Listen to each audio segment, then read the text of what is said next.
are so honored to have Howard Fuller, distinguished professor at Marquette University, head of the Institute for the Transformation of Learning, charter founder, civil rights pioneer, activist, author, great friend.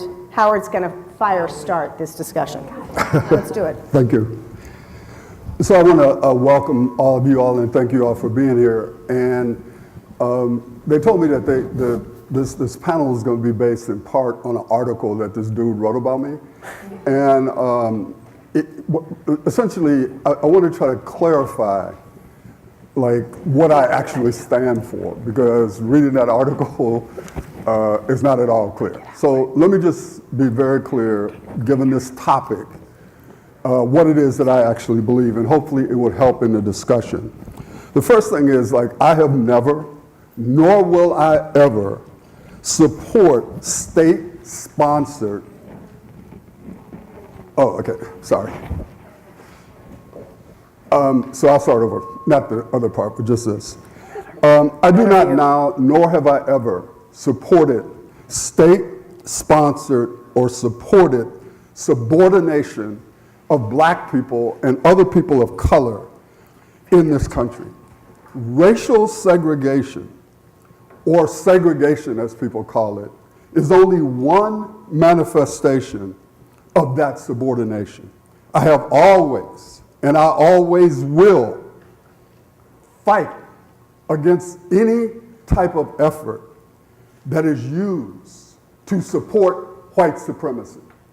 And I believe that legal separation in this country, legal apartheid in this country, was one part of a way to promote white supremacy in America. So I want to be clear, because people are, oh, he's for segregated schools. No, you all are using these terms as if they don't have real meaning, if they don't have any history in this country. So I want to be clear about where I stand on that position. The second thing is that my concerns about this topic are focused on the realities of the people that Howard Thurman called the disinherited. And these are the people who are poor. These are the people, as Howard Thurman said, with their backs constantly against the wall, the disinherited. And so when I approach this issue, it is approaching it from the standpoint of what is it that is happening to these people. And the third thing is that I actually believe that pursuing a strategy of integration in this country, if it works, it's good, do it. If you see it as like a plausible strategy, why would I say don't do that?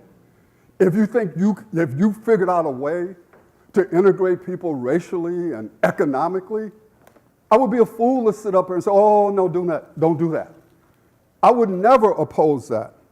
But what I'm trying to say to people is that while y'all are saying that, many of y'all moved, white people moved, which is the reason why there is no, quote, integration. And then you out there in the suburbs hollering at us about integration. And so from my standpoint, the issue is, how do a people survive under circumstances that have been oppressive for as long as we've been here? And so what I'm trying to suggest is this notion that you have to either be for integration or against integration, and that defines you as a person, is ludicrous. Because the one thing that I know about black people in this country, if we only got one option for anything, we in deep trouble. So as long as y'all sort of understand that, I think I want to go on to say that I do not believe that the body politic in this country writ large cares about black people and other people of color. Not just about education, but about nothing. Because the reality of it is that for many of these children that we say that we care about, the fact that their families don't have health care, the fact that their families don't have decent housing, the fact that their families can't get decent jobs, that has more impact on their education and lives, frankly, than segregated schools. And so in the final analysis, the question really is, what does this country think about us? And it is a hoax. It is a hoax to say that what we're going to do is put the onus for integration in America on schools. We're not going to do nothing about housing. We're not going to do nothing about economics. We're not going to do anything about any other thing, but somehow in America, we're going to integrate schools. It was a hoax in the beginning. It's a hoax now. And then, so the final thing I want to say is that Derek Bell made a point that I think is really essential to this discussion. He said that the foundation of people who are integration all the time and only integration is that the actual presence of white children is said to be essential. That blacks must gain access to white schools because, quote, equal educational opportunity means integrated schools. And because only school integration will make certain that black children will receive the same education as white children. This theory of school desegregation, however, fails to encompass the complexity of achieving equal educational opportunity for children to whom it has long been denied. And then finally, so many people talk about the Brown decision and ain't never read it, number one. And number two, have never looked at footnote 11, where all of the social science literature is at least four of the critical studies, even though there's a whole brief on nothing but social science literature that was used as a basis for reaching the conclusion that something that is all black is inherently unequal. The person I want you all to remember is Robert Carter. Judge Robert Carter was the lawyer who had the responsibility to put the social science literature before the court.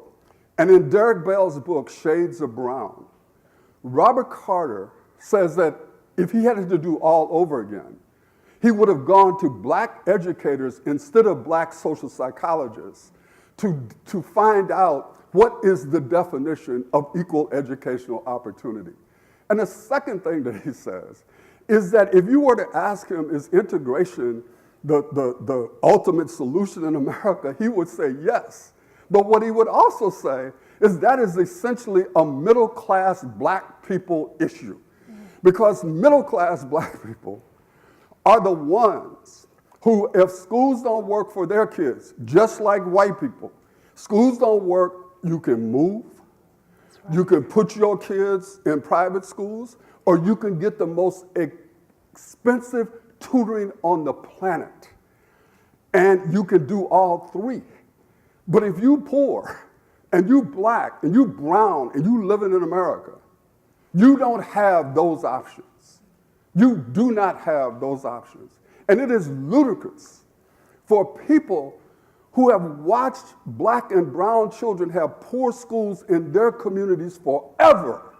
And now a charter school comes in, or some other school comes in, and provides a quality education, and y'all talking about, but it's not integrated. Where were y'all when all of this happened? Where were you when these schools were producing nothing for our children in our community? Where was all your outrage then? And so I just want y'all to know, I'm outraged. I've been outraged. I'm gonna never not be outraged. And my being outraged is the fact that we gotta listen to y'all lecture us on the importance of integration when you have shown by your movement that you will never give in to anything that won't better your own children. And I won't either.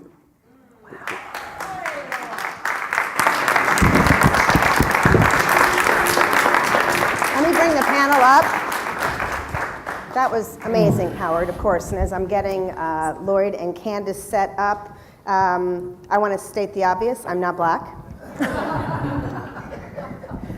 But I have been a friend and a follower of Howard Fuller for a really long time. And every single time I hear him, he energizes me. And this discussion, really beyond the article, is taking place everywhere around the country, that there are schools being set up largely by people of color to support communities.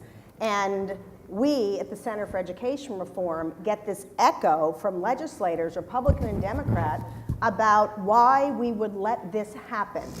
why we are not doing more to infuse these good things in traditional schools. And the point is, there is a bit, as we've talked about, a lifesaver approach to this. There's also a systemic approach, which is when you build the school and create a great school, you change the community. And so this is a discussion to take off of what Howard said. How do we fix this? Right? Instead of wringing our hands, how do we fix this so that anyone who wants to open an innovative entrepreneurial endeavor in America, whoever shows up that is needy and wants that they are served without these side issues, if you will, that don't get to the heart of the fundamental issue, as Howard said. So immediately to my left is Candace Burns, rock star, Chief Communications Officer, Friendship Public Charter Schools, Washington, D.C., the first network in Washington, D.C., actually the first network of color created anywhere in the country. They now have upwards of 12 schools around the country. And in D.C. In D.C., that's right. DC And you're in... We're in Arkansas, Right. 3 in Arkansas, and 2 in Louisiana. Fantastic. So she brings a tremendous amount of experience in this endeavor. Lloyd Knight with T.C. Howe, Thomas Carr Howe Community High School in Indianapolis. Yes, ma'am. And he has a veteran educator originally from North Carolina and is leading a school that was actually taken over or converted to a independent public school by the state because it was doing so poorly. And then, of course, we've met Howard. So I want to actually go to you, Lloyd, because when we were talking about this panel, you said something that struck me as so just, I guess, simple, but incredibly the most important thing, which is that educators of color inspire students of color to go into teaching. And if we don't have students of color in great schools, where would they ever have access to have great aspirations for future? Well, you said something so impactful. Once again, of course, thank you for allowing me to be here today. Our company, Noble Education Initiative, has done a lot of great work in the area of integration. One of the things that we definitely focus on now is just making sure that as far as an organization, we're starting tomorrow, the State Board of Education is going to vote for us to start our own transition to teaching program around the idea of making sure that we can continue to recruit African American educators and people of the community. One startling statistic that most people don't know is that only 2% of schools within our country employ African American males as educators. And we want to make sure that our students, based on the research that's already out there that says that students who are educated by African American males and definitely people of their own community perform better academically, which is something that is a little bit stark different than what most people think about when they talk about education and African Americans, because many times we're placed in disciplinary roles, cultural roles. But there is an academic impact that is able to be had by organizations investing in the recruitment and the retention of African Americans in lead education roles, whether it be teachers, assistant principals, principals, or superintendents. And what did you think of Howard's comments about this whole debate? Well, I agree with him in so many different areas. When you talk about integration and charter schools, when they enter communities, I feel like in many instances in the past, many charter organizations haven't necessarily thought about the makeup of how their teachers are. So I'll give you an example. I'm from Chicago.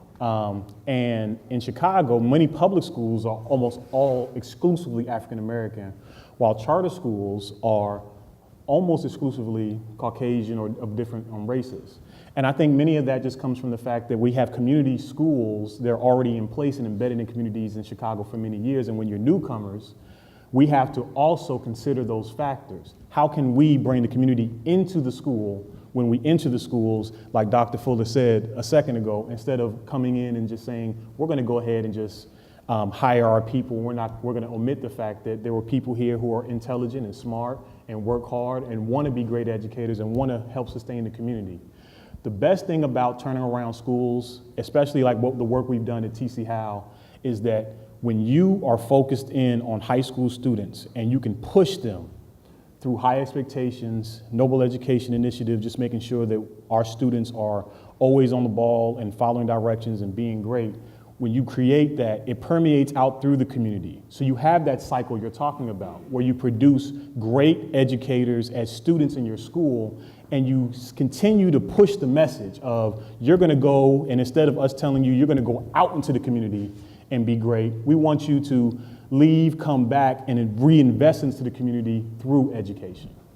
So Candace, there are these academic articles written. Howard referred to the one that was written about him and his views. They're all over. There's this debate about, what kind of schools, what kind of composition, who runs them, governance. Does the community really care? They absolutely care. And so what I would say about Friendship, and I have to tell you, I am Friendship's #1 fan.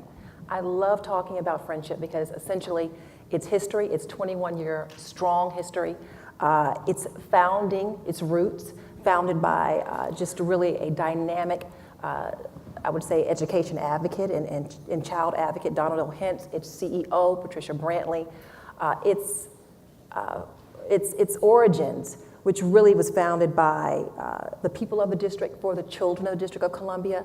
And all of that matters because you've got to have roots, and you've got to have relationships, and you've got to have buy-in from the communities in which you are dedicated to serve. If you don't have that, I suspect you might not be there very long. And so that's what makes Friendship unique. They were started by the district, and when I tell you, we know the block, we know the parents on the block, we know the representatives who speak for the parents on the block.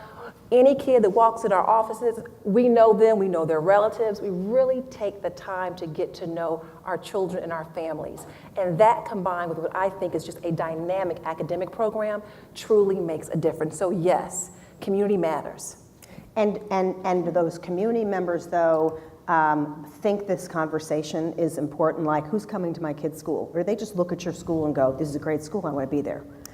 I think it's a combination a combination of both. This whole hashtag representation matters. Representation actually matters. But representation is just a few things, right?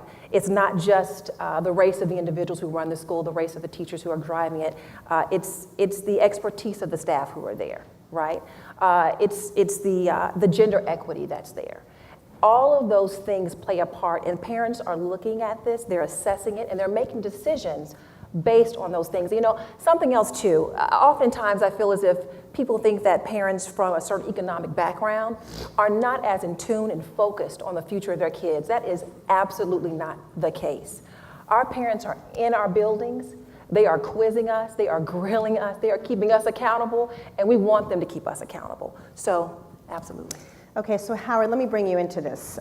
We've been having this discussion about the way charter schools that are started in predominantly minority communities for kids of color are treated by foundations, are treated by lawmakers. And to Candace's point, I had a discussion, transparently I will share this, because I've written about it, with the head of the DC Public Charter Board, who, when I said to him, why do you have to score schools only on math and reading compared to the average of what kids should be, which is completely irrelevant if you happen to be in Ward 7 or 8 or in the middle of Indianapolis or Milwaukee, about how we are progressing. And he said, we have to do it because parents just don't know how to make choices.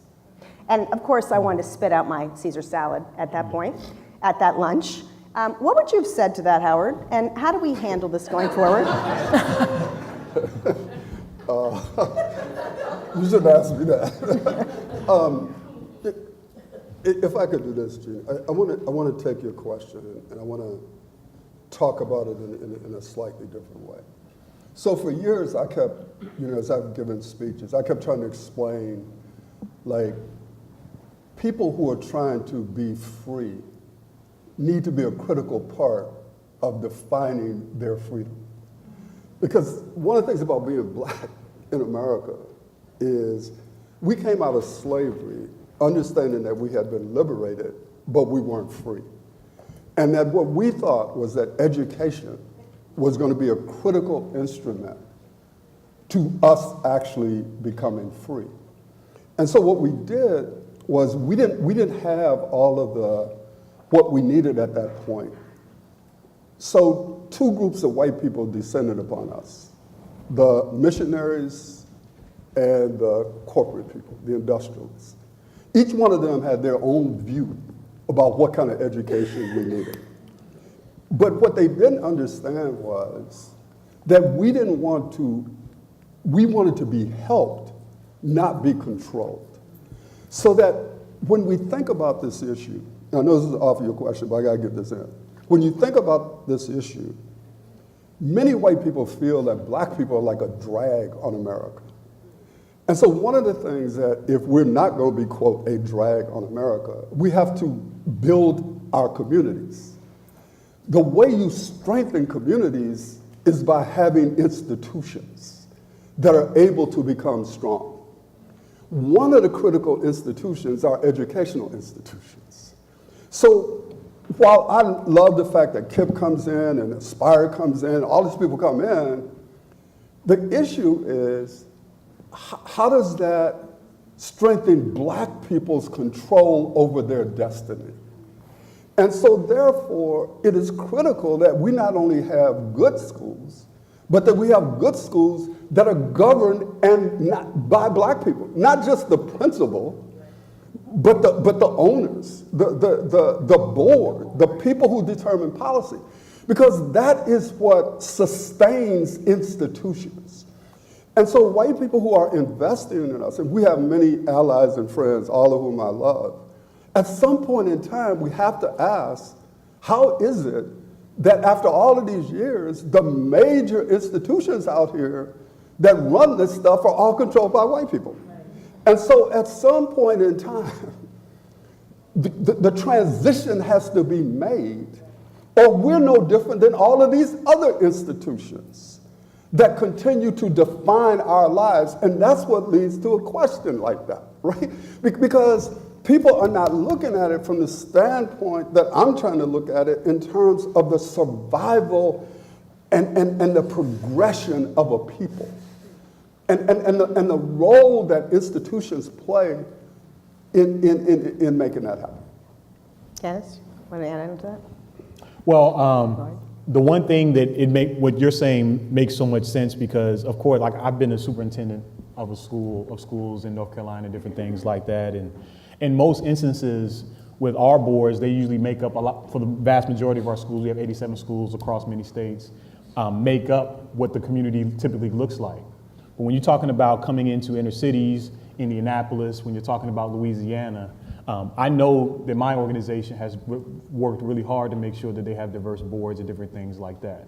When you're talking about charter management organizations as a whole, and we're talking about diversity, the truth is that at the principal level, we all really want to have diverse schools, because I think principals and coaches and assistant principals see the value in it.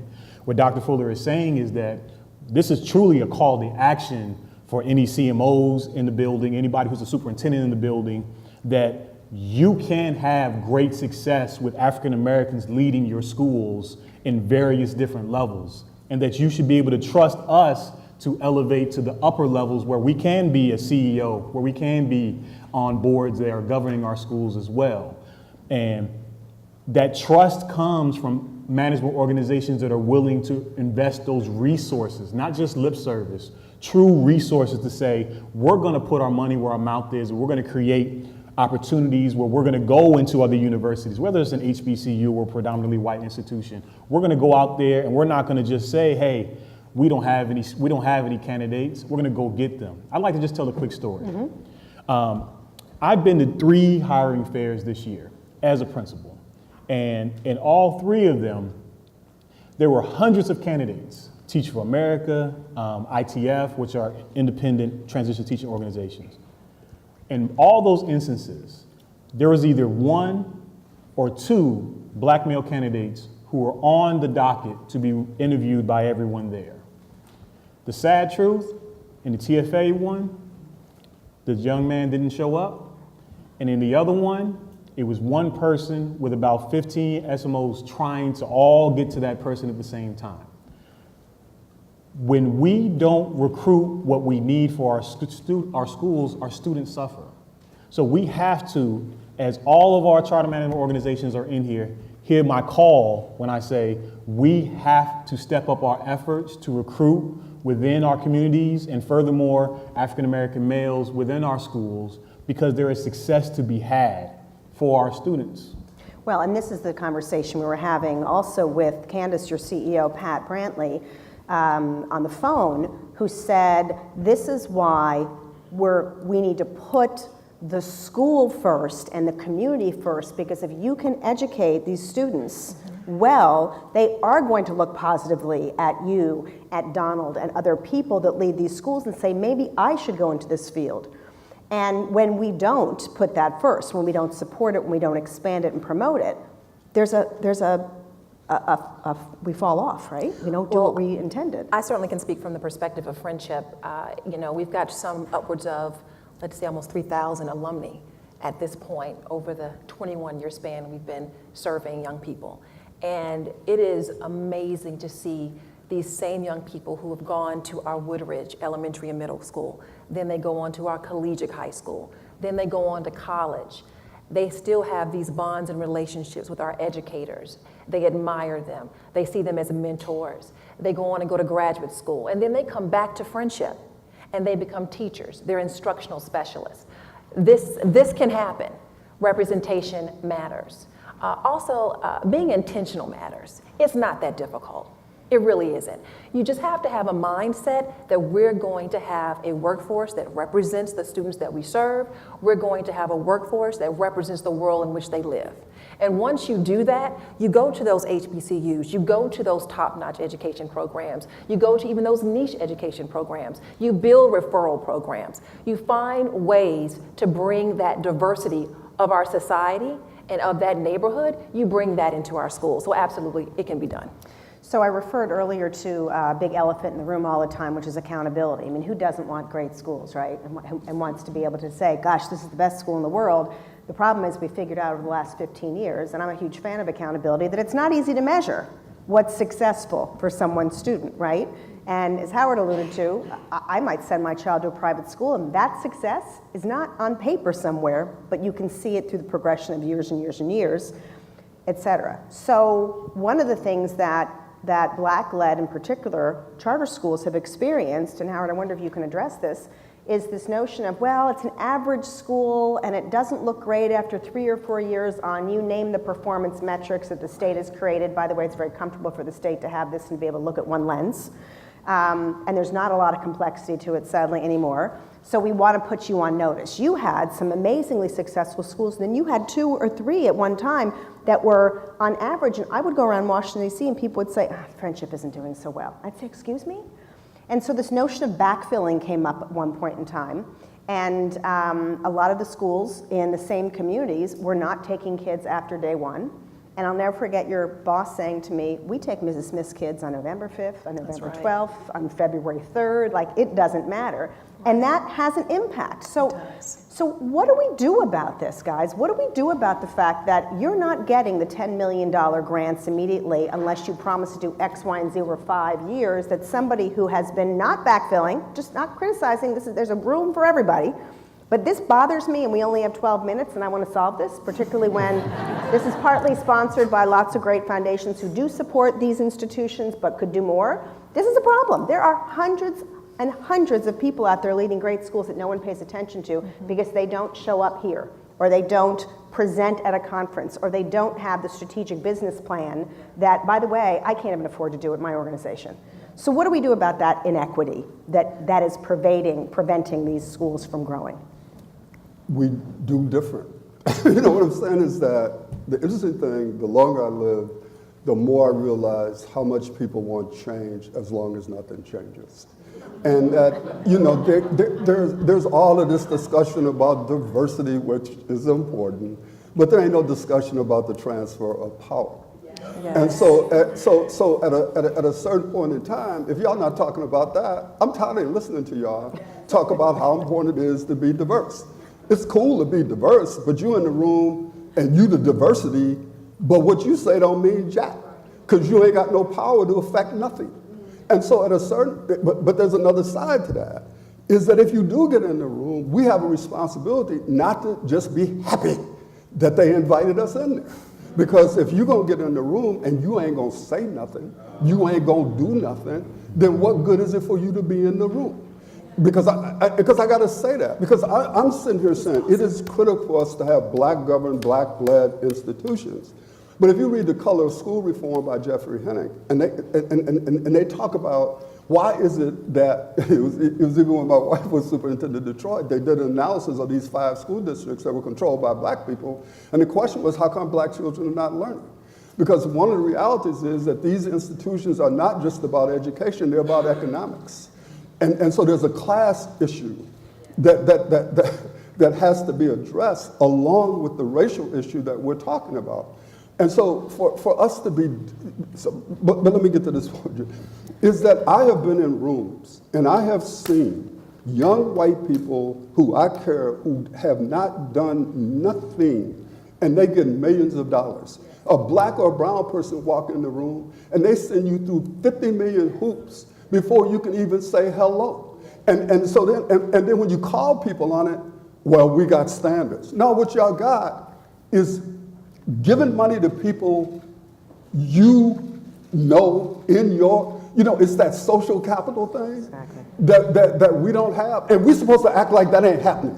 We're supposed to sit there like, oh, that's not really happening. No, it is happening. And so it's happening at all different levels. It's happening as how we judge schools. It's happening how we fund schools. It's happening as to who we see as important.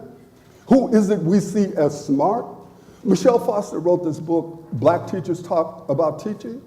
And she was talking about what she called elders and veterans and novices. And they were talking about integration. Like this one lady had been teaching in South Carolina, I think for 40 years or something like that. And what she said was that when integration came, 3 things happened. Black schools were closed, black teachers lost their jobs, and black teachers' opinions were devalued. When education reform came, 3 things happened. Black schools were closed, black teachers lost their jobs, and black teachers' opinions were devalued. Because what it says to me is no matter what the strategy is for reform, somehow our interests get lost in the process. It gets lost in the funding. It gets lost in how people describe what's good. Whatever it is, somehow our stuff ain't good enough. And I'm gonna just say, last weekend I just decided, look, I got to go back and read Du Bois. So I went back and reread Souls of Black Folks, and he talked about it in 1903, man. And the rendition of the book I read came out in 1969. So Nathan Hare and Alvin Poussin had a forward in it, right? And so what they did was to take Du Bois's words from 1903 and update it to 1969. I took Du Bois's words in 1903 and updated to 2019. And what I'm telling you is the fundamentals of our oppression remains the same. And so the reason why we have so much frustration is because some of us don't even know what's happening to us, and some of us know that this is happening. But you're trying to figure out how do you negotiate this so you can survive. And so let me just end this by saying that we will never solve this problem, Jenny, if number one, we're not brutally honest about the power differential, how that operates in American society, and the way that white supremacy works in America, and all of the different tentacles that it has.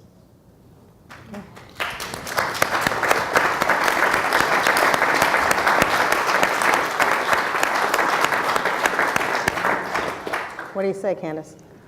So this conversation is so desperately needed, and I see it in 2 parts. Oftentimes when I'm on a panel or a conversation with someone about charters, it's us versus them. And I think, number one, if we can start talking about charter schools differently, I mean, the idea that this is along the legacy of self-determination, creating institutions that uplift and sustain our communities, that educate our young people. If we can change how we're talking about opportunity, because that's what it's about. Equity really is all about options. I have 2 sons, 3 and 5, and I simply want to prepare them to seize options. And that's what every other parent wants. So changing the conversation around charters starts with conversations like this. Number 2, when it comes to supporting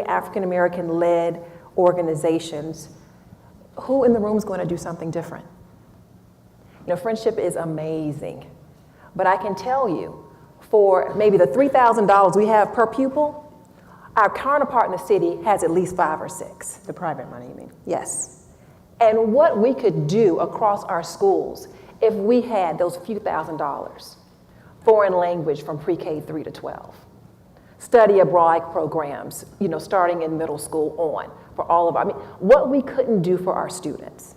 So funding equity, and for me as a communications person, changing how we talk about opportunity. And you had also an example where you get frequently called to come take over a failing school in another place. And Pat said to me, why wouldn't they just call and say, why don't you start a new school?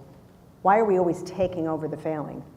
That invitation is almost like we're the rescue people, but we can start great schools. We have. It's a kind of a double standard. I agree. And what about this? They didn't fail yesterday. Okay? There's been something that's happening progressively along the way. And so what are we doing? And we even think about this at Friendship. How are we going to marshal our resources so that we can support some of our sister schools out here? Because when all of us succeed, we all benefit, right? So how can we support some of our schools? Because we've got a lot of lessons learned over 21 years. And how can we impart those resources to schools who perhaps have not been doing it as long or are facing some of the challenges that we've overcome? That's right. Lloyd? So I think so much of what you're saying is just amazing when you're talking about people taking a chance and giving up the resources necessary for students to really truly have a chance to be successful. Everywhere I've gone in education, as a charter school principal or as a state turnaround principal now, our equity is always in the schools that I've been in have been in a stark contrast from other places. I like to tell a quick story from when I was in grad school at DePaul. I was once in a financial education class, and we looked at the inequities of my school on the far south side of Chicago, CICS Lloyd Bond back then. We were getting about maybe $6,000 per student, while 10 miles away in Four Corners in Illinois, there was a school that was getting $25,000 per student. And in our project, we actually saw what does $25,000 look like for a school and what does $6,000 look like for us. And I know what $6,000 looks like. And the truth is that during that time, I had a discussion with someone in my classroom, and the person said, I'm fine with your students not getting what my students are going to get in Four Corners because I've worked hard to buy my house and live where I am, and that's what it is. And what I told him is that my kids in the far south side of Chicago may one day go and find out what life is like in Four Corners. And I hope that we have education necessary where our students have been fed with the things they need and our schools have been fed with the things they need so that our students can become great and amazing citizens in society. But understanding that inequity means so much to my students that if they had that, even a quarter more of that, their education experience would change completely. So at the core of the notion of power, obviously it starts lots of places, but in education, a parent having the power to dictate where their student goes and therefore where their money goes, typically known as choice, I like opportunity better, happens in districts like New York, it happens in places like Louisiana, it's obviously with charters, obviously with vouchers, of which everybody up here has been involved or supportive at one point. But the New York Times reporter who calls up and says, after Randy Weingarten, the head of the AFT last year, said that charter schools are the polite cousin of segregation, and why do you think it's okay for parents to have these choices and end up in an all-black school? What do we say next time that reporter calls and says something like that?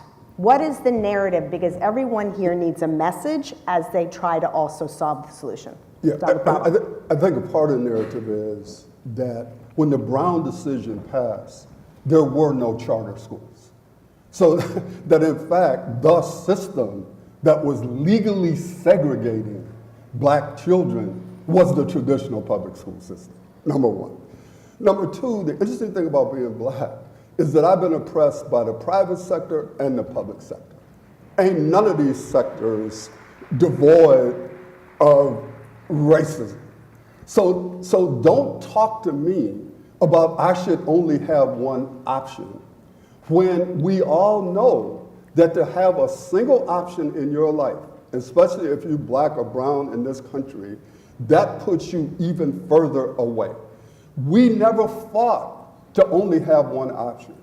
And no system, no one system in this country is best for all of our children. Randy Weingart knows that. Anybody with any sense knows that. And they think we're stupid, that somehow we can't figure that out. So my message is very clear. Our parents need options. They need great schools. They need all kinds of schools, and they need the power to access what works best for their children. And if those people who are fighting against this, they would never give up these options for their own children. And then the last question to ask the reporter is, where do your kids go to school? I was just about to go, yes. Lloyd? I think quickly I would pretty much say that any parent who's been a part of a Noble Education school, Charter School USA school within our inner cities, I would be shocked to hear them complain about the services in the charter school that we have provided to the students. Many times their voices aren't really heard. Our charter parents, I remember in Chicago, we put 25,000 people on in Chicago to advocate for school choice. So to hear from them, I think is really important. Okay. Candace, last word. Quickly, if you really care about equity, if you really care about opportunity for all of our children, then deal with the real problem, okay? Equity is about, can I send my kid to the neighborhood school? Can my child that lives east of the river have the same education as the kids that live in upper Northwest? So don't talk about segregation when frankly our public schools are already segregated. And secondly, I would ask that person, can your child wait? Can your child wait? Can your child wait until that failing school down the street gets its act together? Or can we work together to build up our schools and to create new opportunities? Can your child wait? That's why you're Chief Communications Officer. I love that. Because it's authentic and it's right, and that should be the question we ask. Thank you so much, Howard, Lloyd, Candace, for doing what you do, and to all of you. Appreciate it.